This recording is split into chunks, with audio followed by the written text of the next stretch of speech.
За 2007 оноос Garena гэдэг зүйлийг таньж мэдэж Tom's Guild гэдэг авшаа тэнцээс өмнө Tom's Guild нэр бол бүрэн үгсээс шүү. Надтай зөв за юм ерөөс болохгүй байна. Би үнээр би юм гэсэн. Нэг сэний тийшэн бичлээ шүү.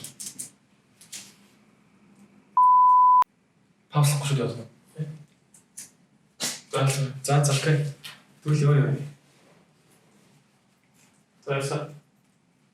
За энэ дугаар хэхийн өмнө угаасаа надтай зөв Garena гэдэг зүйлд хамтч тэр орчинд амьдарч исэн дүүнер ах нар одоо үеийн залуустаа миний төвшүүлсэн. Яг энэ яригдаад байгаа Metaverse гэдэг зүйл бид нар World of Warcraft гэдэг зүйлээр дамжуулан хамгийн анх орчин сууж исэн хүмүүс гэж бодож байна. Тэгээд энэ ертөнцийг хүмүүс төсөлж эхлэхээс өмнө тэнд амьдарч исэн нийт залуустаа тэгээд дээрэс нь хичнээн өөрсдөө тоглож гэсэн тоглодог найз залуугаа эсвэл дүүгээ ахыгаа ойлгож хажууд нь нэг сууж тоглох гэж үзэл нэг оролдож одоо ер нь хүнтэй суугаад гэр бүл болцсон мөртлөө найз залуу эсвэл төхөрийнхөө хоббиг нь ойлгоод цуг PlayStation тоглодог тэр хүмүүс хэлэхэд таарах болж ингээм MVP нэр шүү.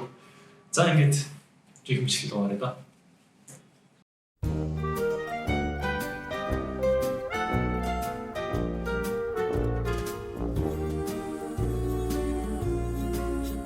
За сайн байцгаа та бүхний нэрээр мэндийг хүргэе. Мэдээж өнгөрсөн 7 хоног басан тайм мэдээ юу байваа. Би бол энэ дугаарт мэдээний тухайд хэлмээр байна. Миний өөрийн дуртай том 3-5 тэгээ 3 дахь дугаар болж байна. Мэдээж өнгөрсөн 7 хоногт бол Bitwise-аас Spot ETF-ийн одоо ингээд хүсэлт өглөө Spot ETF гарах гэж байгаа аюул өндөр магадaltaй гэсэн хайпны мэдээ явсан. Тэгээд Evergrande бонцтой холбоотойгоор уналт орж ирлээ гэж яригдсан. Бас одоо утгагүй нөгөө нэг биткойн top upgrade гэдэг юм болно. Энээс болоод үн амар галзуу өснө 17 онд болоход солиотой өсчихсэн юм шиг. Одоо ч гэсэн солиотой өсөх ёстой гэдэг нэг мэдээ гаргах. Бид нар бол яг тэр энэ мэдээнд бүгдийг нь алгасчээ. Нэр тийм бас Индонез улс нэг банд нь ийм ирцээс муслим шишинд бол биткойн бол нүүгэл юм байлээ шүү. Нүүгэлтнүүд гэж. Энэ мэдээ яг ийм дөрвөн том мэдээ байсан. Гэхдээ энийг дэлгэрүүлж яриггүй талтурдаад өнгөсч чиг өнөөдөр юу ярмаар байна гэхэл өнөөдөр яах юм бол тоглоом. Интрогийн ихэнх гэсэн надад тэр хүмүүст мэдлж эхэлж байгаа шалтгаан бол тоглоомтой холбож би ярмаар байна. Бидний залуучууд юу зэгнүүлдэг байсан бэ? Тэр тусмаа нэр манай 10 жилийн ангитаасан багш хэлэхэд сайн оо та нөгөө PC тоглоод хоол олж чадахгүй гэсэн. Яг үнэхээр хоол олж чадаагүй л. Гэхдээ яг Гэтэ би дараагийн үеийг юу зэгнэх вэ гэхлээр би өдүүнээ юу зэгнэх вэ гэхлээр би арай өөр зэгнэх юм билээ.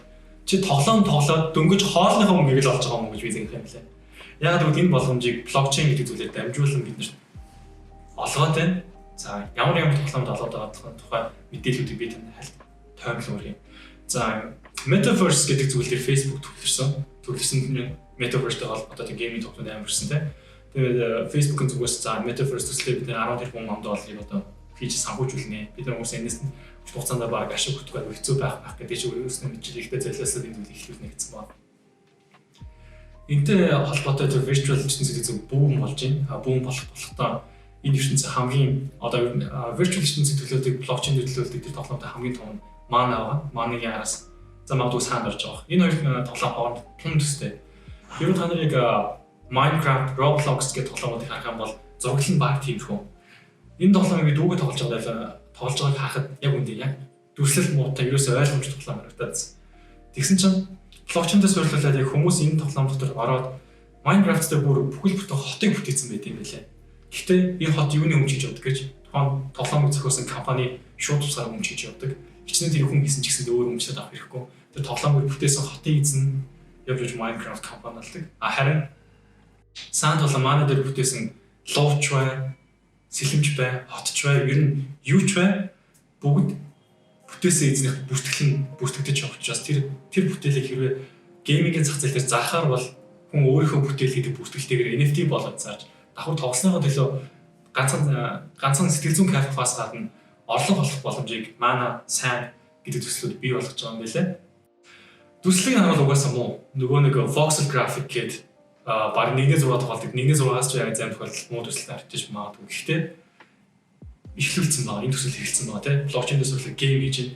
Хэрвээ бид нар яг ингээд 2000 оны тоглоомыг бүгд харжсан. Би баг Mortal-аас эхэлжсэн. Хүмүүс Mortal-аас эхэлжсэн байна. Mortal-ын төсөл ямар байж байгаа хөгжиж одоо бид Mortal PlayStation тоглолт ямар төсөл гэдэг вэ? Энэ бүх зүйл эхэлж байгаа учраас төслөл нь ингээд муу байна. Энэ бол хүлийн зөвшөөрөл нь явцтай бол хөгжөөд явна. Тийм учраас нэг санаа зовхгүй байна. Энд дээр гол нь хоёр философи яваад байгаа. Нэг нь юу гэхээр блокчейн дээр бид геймийг хөгжүүлээд явъя гэдэг.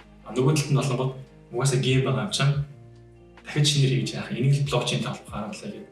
За юм ч бас эхний Mana Sam гэдэг төслүүд бол блокчейндээ суйрлаад тоглоомоо энэ дээрээ хөгжүүлээд тэгээд тэрнтэйгээ анхнаасаа блокчейндээ суйрлаад явъя гэдэг философиор нь явж байгаа. За энэ хоёр тоглоомтой хамгийн том өсөлдөх за ирээдүйд гараагүй байгаа л да. Гэхдээ гарах төсөнд болонгод Atlas гэдэг Star Atlas гэдэг тоглоом байна. Энэ бол Unreal Engine гэдэг Unreal Engine дээр хийгдсэн тоглоом дүрслэлийн үед үнэхээр солиотой болдог бод амьдрал биш. Амьдрал мэт Unreal Engine 5 дээр ингээ манай хөгжүүлэлт явагдана. Бид нар танд кино театрт байгаа мэт дүрслэгийг боддоор харуулах болно. Та тэгээд энэ хүчин амьдрах боломжийг болгоно.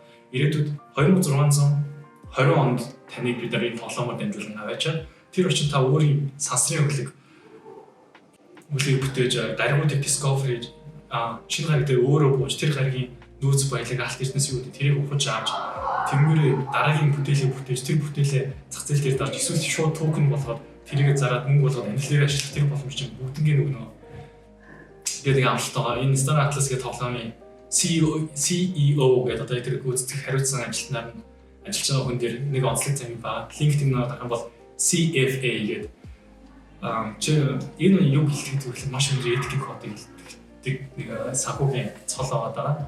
Гэхдээ CFA бол gaming industry яаж хэлэх юм мэдэхгүй. Яг гэсэн л санхүүгийн хувьд аягүй лаг мэрсэн CEO хүн ажиллаж юм байна.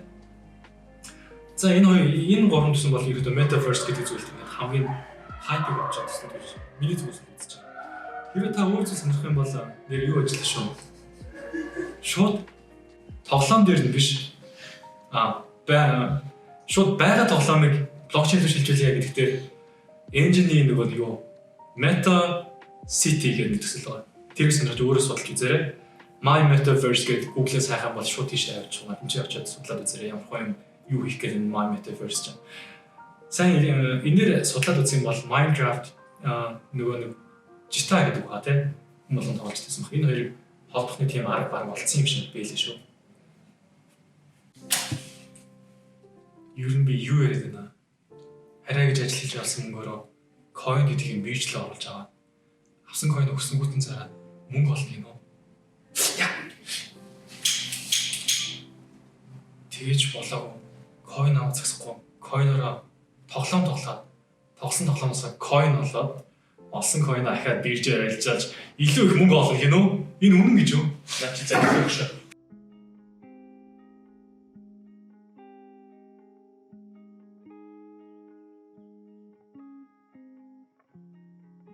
За энэ гурав болохоор ингээ миний акцинууд. Заавал 3 ширхэг акцид тавьж тоглох шаардлага гарна. Нэг акцийн хамгийн хямд үнэ нь бол ер нь зах зээл дээр нэг $150 орчим байдаг. Гэхдээ ерөнхийдөө бол нэг 300-аас дээш акц доллараар авал илүү сайн акц явдаг.